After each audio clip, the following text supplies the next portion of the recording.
আসসালামু আলাইকুম ওয়া রাহমাতুল্লাহি ওয়া বারাকাতুহু। প্রিয় শিক্ষার্থীবৃন্দ, সবাই কেমন আছেন? আশা করি আল্লাহ সুবহানাহু ওয়া তাআলার অশেষ রহমতে সবাই অনেক ভালো আছেন। আজকে আমরা একেবারেই কিন্তু কায়দার শেষ পর্যায়ে চলে এসেছি, আর মাত্র দুটি পৃষ্ঠা বাকি আছে এবং এই দুটি পৃষ্ঠার মধ্যে কিন্তু এই পর্যন্ত আমরা যা কিছু শিখেছি এর সব কিছুর প্রয়োগ এখানে রয়েছে।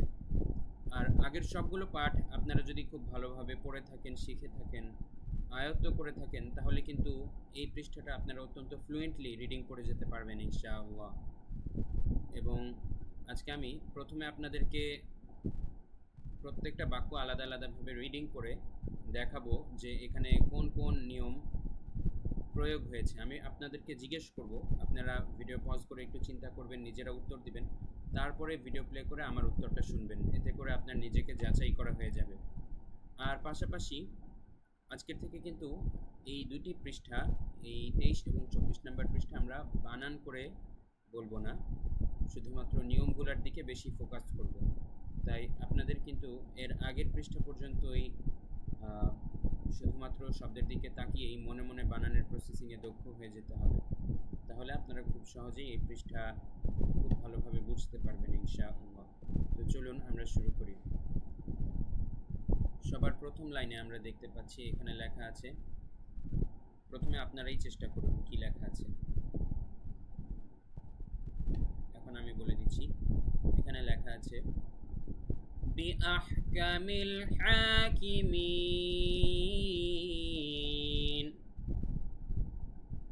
এবারে আপনারা বলুন এখানে কোন কোন নিয়ম প্রয়োগ হয়েছে।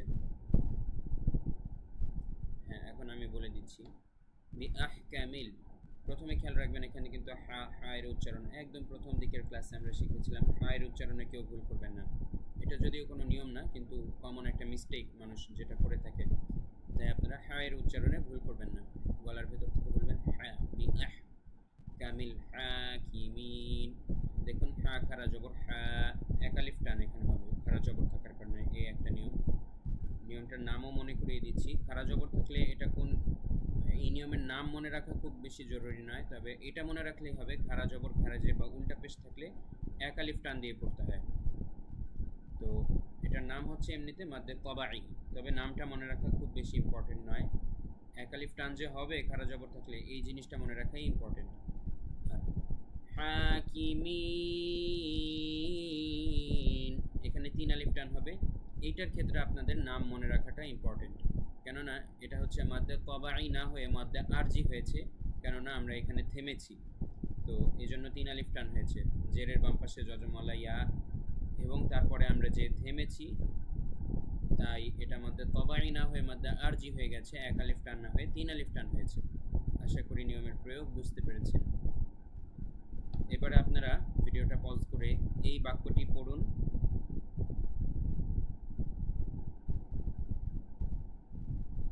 হ্যাঁ, এখন আমি বলে দিচ্ছি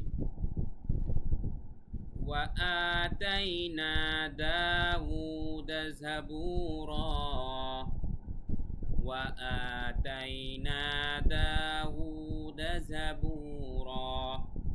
আপনাদের পড়া যদি আমার সাথে মিলে থাকে তাহলে আপনাদের পড়া শুদ্ধ হয়েছে ভাববেন। আচ্ছা, এবারে আবার ভিডিওটা পজ করে বলুন এখানে কোন কোন নিয়ম প্রয়োগ হয়েছে। হ্যাঁ, এখন আমি বলে দিচ্ছি। এখানে দেখুন ওয়াতাইনা, এখানে খারা জবর আছে, এজন্য এক আলিফ টান। আর নিয়মের নাম আর রিপিট করব না আমরা, খারা জবর খারাজের এবং উল্টা পেশ থাকলে, এটা যেহেতু একবার বলেছি। ওয়াতাইনা, এই যে নুন আলিফ জবর না, এই নিয়মটা মনে রাখা আবার জরুরি, এটার নাম সহ মনে রাখবেন। এটা হচ্ছে মাদ্দে তবাই, কেননা জবরের বাম পাশে খালি আলিফ এসেছে। আবারও মনে করিয়ে দিচ্ছি, মাদ্দে তবাই কি, জবরের বাম পাশে খালি আলিফ, জেরের বাম পাশে যজমালা ইয়া এবং পেশের বাম পাশে যজমালা ওয়াও আসলে তাকে মাদ্দে তবাই বলে। এরকম ক্ষেত্রে এক আলিফ টান দিয়ে পড়তে হয়। তো এখানে যেহেতু জবরের বাম পাশে খালি আলিফ এসেছে তাই এক আলিফ টান দিয়ে পড়তে হচ্ছে। ওয়াতাইনা, একই নিয়ম, দা এই অক্ষরের মধ্যে দাল আলিফ জবর দা, জবরের বাম পাশে খালি আলিফ, মাদ্দে তবাই। দাউদা, এখানে ওয়াওয়ে এক আলিফ টান হবে কেননা উল্টা পেশ আছে আমরা দেখতে পাচ্ছি। জাবুরা, এখানে একটা গুরুত্বপূর্ণ নিয়ম প্রয়োগ হয়েছে, সেটা কি, জাবুরন হওয়ার কথা ছিল, কিন্তু আমরা যেখানে থামলাম তাই একটা জবর বাদ চলে যাবে। আমরা আগেই বলেছিলাম, আশা করি আপনাদের মনে আছে, দুই জবর যখন থাকবে কোনো বাক্যের শেষে বা কোনো শব্দের শেষে, আমরা যদি ওখানে থামি তাহলে এক জবর বাদ হয়ে যাবে, দুই জবরের থেকে একটা জবর বাদ হয়ে যাবে। তাহলে আলটিমেটলি উচ্চারণটা কেমন হলো আবারও বলছি, وآتينا داود زبورا। জাবু, এই যে পেশের বাম পাশে জজমওয়ালা ওয়াও, ঠিক আছে, এখানেও কিন্তু এক আলিফ টান, মাদ্দে তাবাঈ। ঠিক আছে, এবার হচ্ছে এই বাক্যটা, ভিডিওটা পজ করে আপনারা এই বাক্যটা বলুন, দেখে আপনাদেরটা সঠিক হয় কিনা।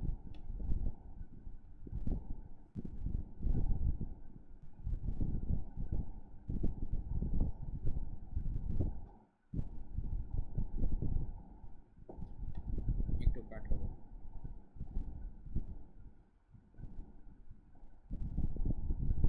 জি, এখন আমি বলে দিচ্ছি, أعد الله لهم مغفرة وأجرا عظيما।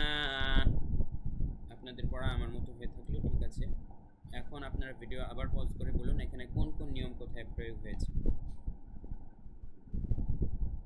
হ্যাঁ, এখন আমি বলে দিচ্ছি, আ'আদাল্লাহু, খেয়াল করুন এখানে প্রথমে যে নিয়মটা প্রয়োগ হয়েছে সেটা হচ্ছে লাম এর নিয়ম।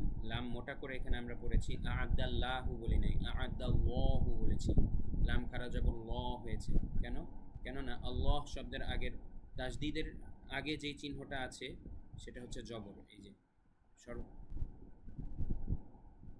তাসদীদের আগে যে চিহ্নটা আছে সেটা হচ্ছে জবর। তো জবর বা পেশ থাকলে মোটা হবে আল্লাহু এভাবে, আর জের থাকলে চিকন হবে, যেমন লিল্লাহি। ঠিক আছে, তো এখানে যেহেতু জবর হয়েছে তাই আল্লাহু মোটা হয়েছে। আ'আদাল্লাহু খারা জবর থাকার কারণে এক আলিফ টান।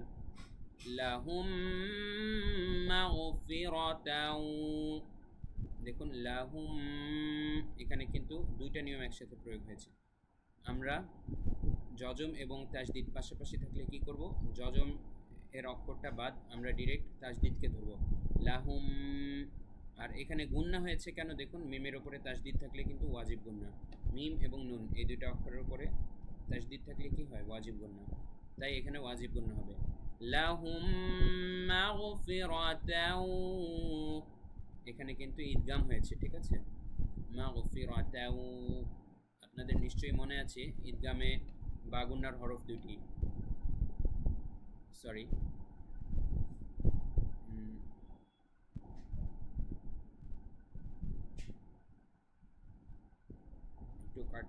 একটু কাট হবে। আপনাদের নিশ্চয়ই মনে আছে ঈদগামে বাগুন্নার হরফ কিন্তু চারটি, ইয়া মিম ওয়াও নুন, ইয়ামুনু, ইয়া মিম ওয়াও নুন। তো নুন সাকিন অথবা তানউইনের পরে যখন এই ঈদগামে বাগুন্নার হরফ আসে তখন কিন্তু আমাদের নাকের ভিতরে নিয়ে গুন্না করে পড়তে হবে। এখানে দেখুন তানউইনের পরে, মানে দুই জবর, এটা কিন্তু একটা তানউইন, দুই জবর দুই জের দুই পেশকে তানউইন বলে। তানউইনের পরে যেহেতু ওয়াও এসেছে, ঈদগামে বাগুন্নার হরফ এসেছে, তাই আমাদের এখানে গুন্না করতে হবে। মাগফিরাতাও, এই যে একটু নাকের ভিতরে নিলাম, তাও, এটা হচ্ছে ঈদগাম। মাগফিরাতাও ওয়া আজরান, ওয়া আজরান, এখানে কিন্তু জিমের উপরে একটু কলকলা হবে, আজে, কেন? কলকলার হরফ কিন্তু পাঁচটা, আমরা এই নিয়মও শিখিয়েছি। কফ ত বা জিম দাল, এই পাঁচ হরফের উপরে যখন এই জজম থাকবে তখন আজে, আব, আত, আক একটু কলকলা হবে। আজরান আযীমা, দেখুন আযী, জেরের বাম পাশে জজম আলাইয়া, মাদ্দে তাবাঈ হয়েছে। মা, এখানেও উপরের মতো একই নিয়ম, শেষে দুই জবর আছে একদম আয়াতের শেষে, থামার কারণে আমাদের এক জবর বাদ চলে যাবে, বাকি রইল শুধু আযীমা। তাহলে আলটিমেটলি কি হলো, আমরা আবারও বলছি, আ'আদাল্লাহু লাহুম মাগফিরাতাও ওয়া আজরান আযীমা।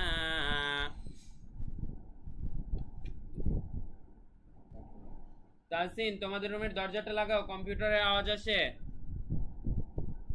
দরজাটা লাগাও। নওশিন,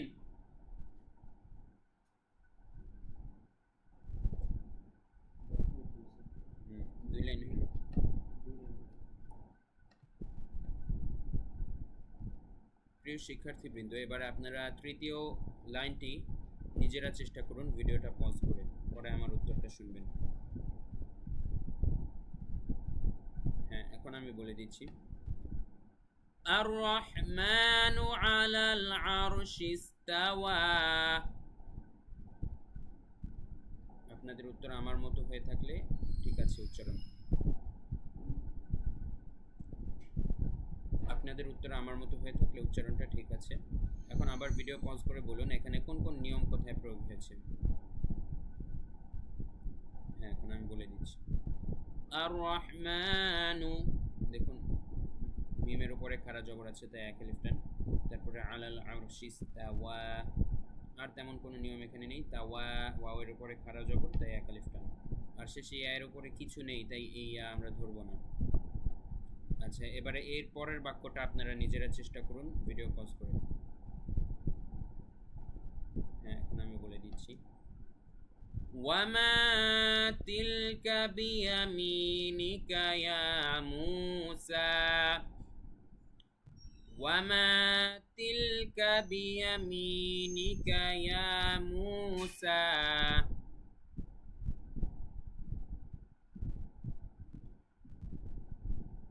আচ্ছা, আগের দুইটা বাদ যাবে, আবার বলছি এবার।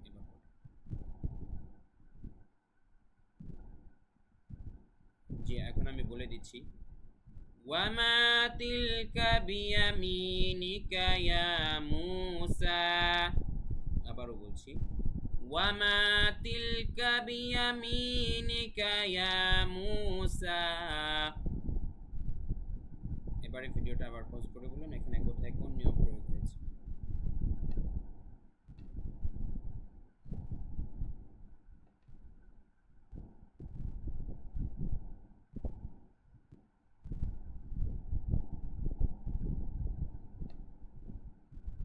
হ্যাঁ, এখন আমি বলে দিচ্ছি। ওয়ামা, এখানে মিমের জবরের বাম পাশে খালি আলিফ এসেছে তাই এক আলিফ টান হবে মাদ্দে তবাই। তিলকা ইয়া বিয়ামিনিকা। আচ্ছা, ইয়ামি জেরের বাম পাশে জজমওয়ালা ইয়া তাই এখানে এক আলিফ টান হবে, এখানেও মাদ্দে তবাই। দেখুন মাদ্দে তবাইয়ের ব্যবহার কিন্তু সবচেয়ে বেশি কোরআন শরীফে, যতটুকু আমরা দেখতে পাচ্ছি। তো বলা যায় সবচেয়ে বেশি, মানে প্রতি লাইনে লাইনে বা প্রতি দুই লাইনে একবার আপনারা পাবেনই বলা যায়। তাই মাদ্দে তবাই আপনাদের খুব ভালো করে মনে রাখতে হবে, এবং বিশেষ করে মাদ্দে আরজিটাও। বেশিরভাগ আয়াতের শেষে আমরা, অনেক আয়াতের শেষে আমরা মাদ্দে আরজি পেয়ে থাকি, এবং মাঝখানে অসংখ্যবার মাদ্দে তবাই আমরা পেয়ে থাকি। তাই এই মাদের নামগুলো খুব ভালোভাবে মনে রাখবেন। মাদ্দে তবাই কি? জবরের বাম পাশে খালি আলিফ, জেরের বাম পাশে জজমওয়ালা ইয়া এবং পেশের বাম পাশে জজমওয়ালা ওয়াও হলে এক আলিফ টান দিয়ে পড়তে হয়। এটা হচ্ছে মাদ্দে তবাই, বারবার বলছি। এবং মাদ্দে আরজি কি? এই মাদ্দে তবাই যখন কোনো আয়াতের শেষের দিকে থাকবে, আমরা যদি ওখানে থামি ওয়াকফ করি, তখন সেটা এক আলিফ টান না হয়ে তিন আলিফ টান হয়ে যাবে, সেটাই হচ্ছে মাদ্দে আরজি। বিয়ামিনিকা ইয়া মূসা, এই যে ইয়া এর উপরে খাড়া জবর তাই এক আলিফ টান। মু, পেশের বাম পাশে জজমওয়ালা ওয়াও, আবারও দেখুন মাদ্দে তবাই। তারপরে সিন খাড়া জবর সা, এটাও মাদ্দে তবাই, খাড়া জবর থাকার কারণে এক আলিফ টান। আর এখানে পেশের বাম পাশে জজমওয়ালা ওয়াও থাকার কারণে এক আলিফ টান। এবারে আপনারা ভিডিওটা পজ করে এই বাক্যটা পড়তে চেষ্টা করুন। এখন আমি বলে দিচ্ছি। فإذا هي بيضاء للناظرين।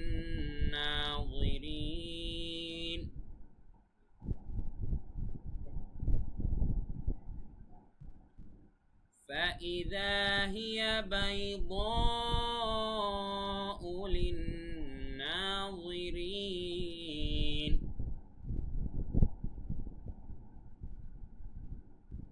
আবারও বলে দিচ্ছি। فإذا هي بيضاء للناظرين।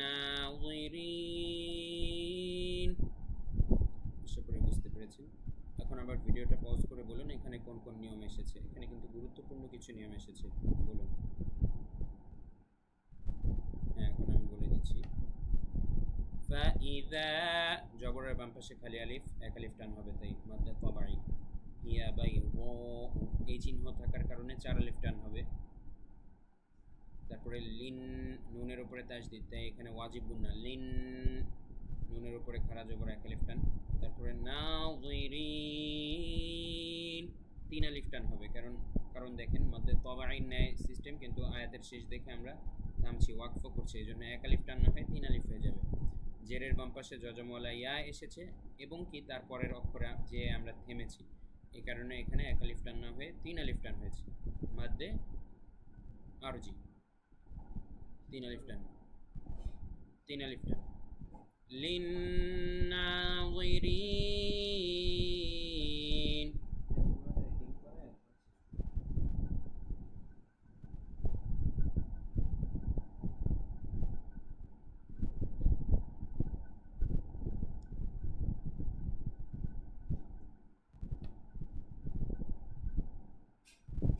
জি প্রিয় শিক্ষার্থীবৃন্দ, আমরা হাফ পেজের মতো পড়লাম, এখন পুরোটা আমরা একবার রিডিং করে শোনাচ্ছি যে এক টানে কোরআন তেলাওয়াতের ন্যায় পড়লে কিভাবে হবে।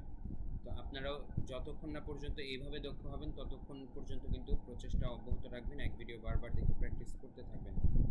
বলে দিচ্ছি আমি। বিসমিল্লাহির রহমানির রহিম, বিআহকামিল হাকিমিন وآتينا داود زبورا أعد الله لهم مغفرة وأجرا عظيما الرحمن على العرش استوى وما تلك بيمينك يا موسى فإذا هي بيضاء للناظرين। জি সবাই ভালো থাকবেন, দেখা হচ্ছে পরবর্তী ভিডিওতে ইনশাআল্লাহ। আসসালামু আলাইকুম ওয়া রাহমাতুল্লাহ।